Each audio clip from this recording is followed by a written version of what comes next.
O Brasil se despediu esta semana de um contador de histórias com uma assinatura inconfundível. Benedito Rui Barbosa escreveu novelas atemporais que se tornaram clássicos da nossa teledramaturgia. A repórter Renata Ceribelli conversou com o neto de Benedito, o também autor Bruno Luperi. Ele contou que cresceu observando o avô rir e se emocionar com os personagens que criava. E absorveu as lições de um artista que buscava o humano e o universal em obras como Pantanal, Rei do Gado e Terra Nostra.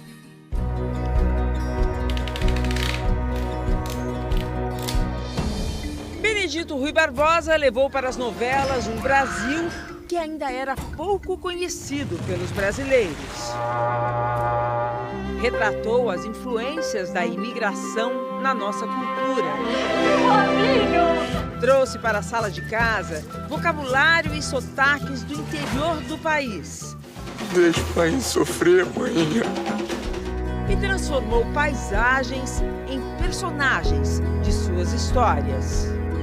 O Bruno Luperi, neto de Benedito Rui Barbosa, desde criança acompanhou de perto e sempre encantado o processo criativo do avô. Como era a casa do seu avô quando uma novela estava nascendo? Era um terreno fértil. Acho que, de alguma forma, as ideias parece que brotavam dele e frutificavam ao redor, assim. Quando ele estava no ar, quando ele estava trabalhando uma obra, a presença dele era no escritório. Ele sempre estava no cantinho dele, rindo, chorando, vivendo em um outro mundo. Seu olhar de criança, você percebia que seu avô estava criando um outro mundo. Era um astronauta ali, ele ia para um outro universo e voltava.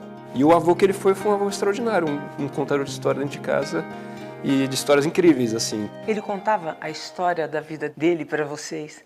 Todo o Natal.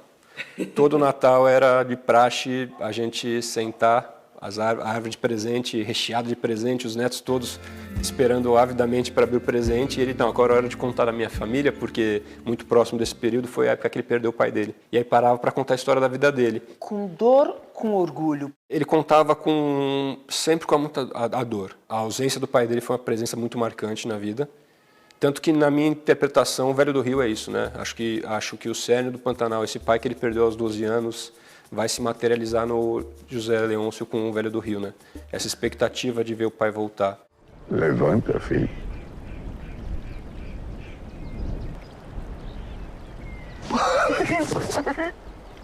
Eu disse, levanta, filho. Então você está vivo, pai. Eu sempre digo que 10% é a imaginação quando você escreve, o resto está no seu subconsciente, você traz as emoções da sua própria vida. Ele, muito cedo, já assumiu como arrimo dessa família, veio para São Paulo, aos poucos conseguiu trazer os irmãos. Ele conta que a vez que ele sentiu inveja na vida, a primeira vez, foi quando o irmão dele mais novo conseguiu se formar em direito, coisa que ele não pôde fazer. Ele teve que renunciar a muitas coisas para conseguir assumir esse papel. Trabalhou como jornalista esportivo antes de ganhar a vida na dramaturgia. O que você mais aprendeu sobre escrever, tendo crescido ao lado do seu avô? Eu acho que a lição mais valiosa que ele deu foi realmente escrever com o coração. E pega o facão, enfia na terra até o cabo e fala: enquanto meu facão estiver encravado aqui, nem eu, nem você haveremos de morrer, nem de morte matada, nem de morte moída. Você adaptou dois grandes clássicos, né? Renascer e Pantanal. Ele te deixava livre ou ele falava, ó, isso aqui é um território proibido, não mexe nessa cena? Foram dois processos muito distintos. Pantanal foi bem mais intenso. Pantanal que ele conheceu não foi o Pantanal que eu fui quando eu conheci, por exemplo. O Pantanal que eu conheci tinha água corrente em profusão. O rio, que tinha 4 metros de profundidade, virou um riacho. Ao longo das algumas brigas que nós tivemos, numa delas que ele ligou para mim, me atendia, a gente ficou 2 horas discutindo, aí ele desligou o telefone, passou meia hora e falou assim, quer saber de uma coisa? Faz como se fosse teu, vai com o que Deus te deu e não precisa mais ficar pedindo a minha bênção. Foram 6 remakes de histórias de novela dele.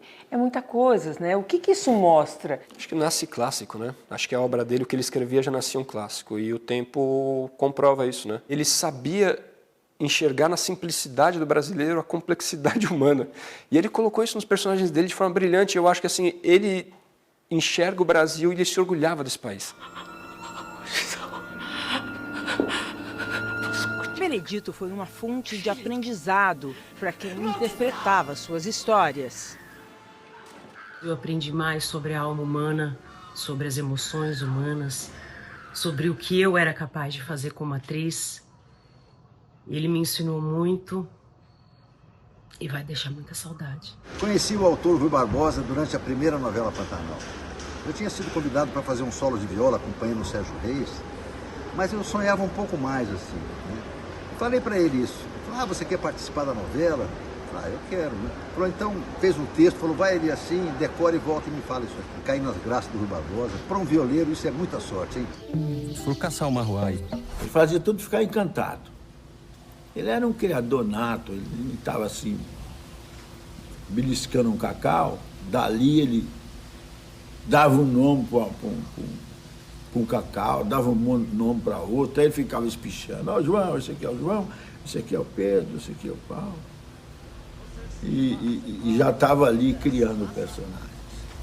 Esse foi o maior acontecimento da minha vida. Não sei se foi ficar famoso, não foi. Foi conhecer seu Benedito Rui Barbosa. Essas terras parecem boas, né? Acho que vamos ficar por aqui. Ele realmente foi um cara que transformou a vida das pessoas que passaram pelo caminho dele, e a minha também. Benedito Rui Barbosa tinha insuficiência renal crônica. Um cara que nunca se privou dos prazeres da vida, então viveu uma vida muito boa, muito alegre, muito feliz.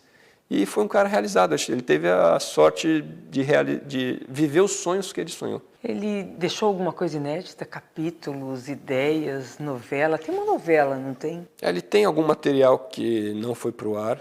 Tem novela, tem série, tem romance, tem peças. Eu acho que foi embora um gênio. Eu acho que isso, um país como o nosso que sofre tanto de falta de memória, eu acho que uma pessoa que vai embora assim tem que ter um cuidado especial. E eu pego pela cobrança que o público me deu na hora que eu fui mexer em Pantanal e em Renascer. Olha o que você vai fazer, hein? Não estraga essa novela. Essa novela mudou a minha vida, a Juma Marruá, José Leôncio, José Inocêncio, João Pedro. Você fala, cara, sim, ele criou essas personagens. As pessoas todas não são banais, né? E que vão sobreviver. Vão. Estão aí. Eu fiquei pensando muito esses dias nos meus filhos. Eu falo, filho, o sentimento é como se você estivesse no mar e viesse uma onda. Ele vai vir, o bom e o ruim. Deixa o ruim passar e pega o bom. Então agora eu quero me pegar no sentimento bom. Do grande homem que ele foi, do avô, do autor, é o que eu tenho tentado fazer. E está sendo bom, está sendo bonito. Está sendo bonito.